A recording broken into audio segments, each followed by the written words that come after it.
What are we doing here? And where are we gonna go? It's like we just woke up one morning and then it's welcome to the show. Don't ask any questions, just go with the flow. Make as much money as you can and try your best not to get broke. Copy everything you see on the TV, from the hairstyles to the clothes, and don't think too often, just do exactly as you're told. And if you ever get confused, then just turn towards the alcohol. You'll still hear your thoughts, then just turn up the radio as you learn to live a lifestyle of drugs, sex, and rock and roll. But in all honesty, I just need to know, is there more to the cycle than growing and getting old? Living and dying just to leave behind a happy home and a whole lot of property that somebody else is going to own. I just really need to know before the casket's closed, 'cause I'm not willing to gamble with my soul, nor am I ready to take any chances. These are just simple life questions and I'm just searching for some answers. Like, what are we doing here?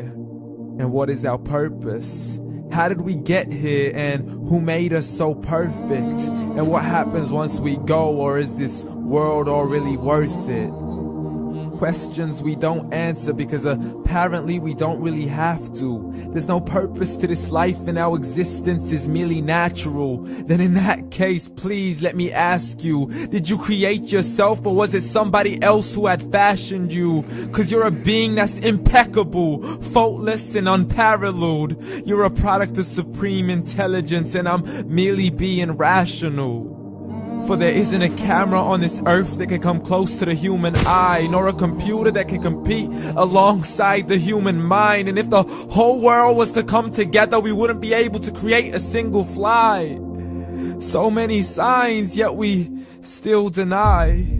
As science tries to justify that all this could come from none, when it's a simple sum. 0 plus 0 plus 0 cannot possibly ever give you 1. So from where did all this order come? For everything has its origins, a maker, a creator of its own. I mean, the only reason you're watching this video is because somebody had to press upload.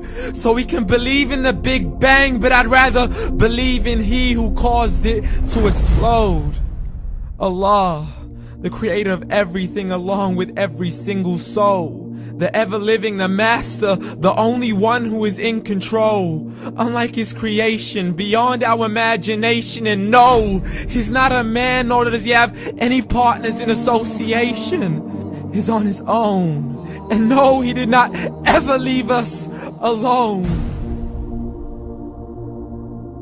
Just like every manufacturer, he left us with an instruction manual. The Quran and Islam, and I'm sorry to jump to conclusions, but it's the only one possible. The only definition of God is the one and only supreme being. It's logical, a book with 0 contradictions, with miracles that are both scientific and historical, all revealed over 1400 years ago. Like the detailed description of the human embryo. The descriptions of the human embryo in the Quran cannot be based on scientific knowledge in the 7th century. To the mountains as pegs holding firm the earth below, and the 2 seas that don't mix in a complete separate flow. To the planets in orbit, alternating night and day as they stay in flow. The expansion of the universe and the creation of everything from H2O.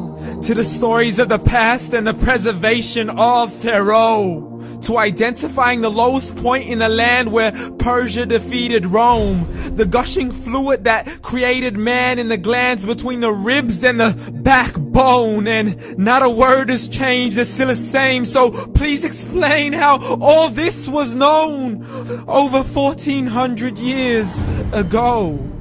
To a man who couldn't read or write, as he would recite whatever the angels spoke. And if you still don't believe, please try to come up with something that's even close. But you can't, so we took God as a mockery and his messengers as a joke. Muhammad could not read or write. How somebody who can't read or write gonna start a religion? Dismissed his scriptures as legends and tales of the ancient folk, as we live life according to our whims, desires, and hopes. saying this life is the only home we will ever know. We will live then die, then simply turn to bones. YOLO! Correction, after the grass dies, the rain arrives and it regrows, and Allah promises to do the same thing to your very soul and bring you back from your very fingertips to your toes, as the all-seeing supreme being watches us so close, and we are surely being tested in our wealth, our health, and our self, and everything that we've been blessed with. So believe, for we will surely be resurrected and be brought back to our Lord and account for every single deed, as He hands us our books and orders us to read. From the bad to the good and everything in between. You yourself are sufficient for your own accountability, so don't be mad at me. You are the one who thought He wouldn't come back to me. I gave you a whole life long to search after me, but you were busy in all that which was temporary. So read, and glad tidings to all those who believed. And if you disbelieve, read. And don't let that day be the first day you find out what your life really means. Read.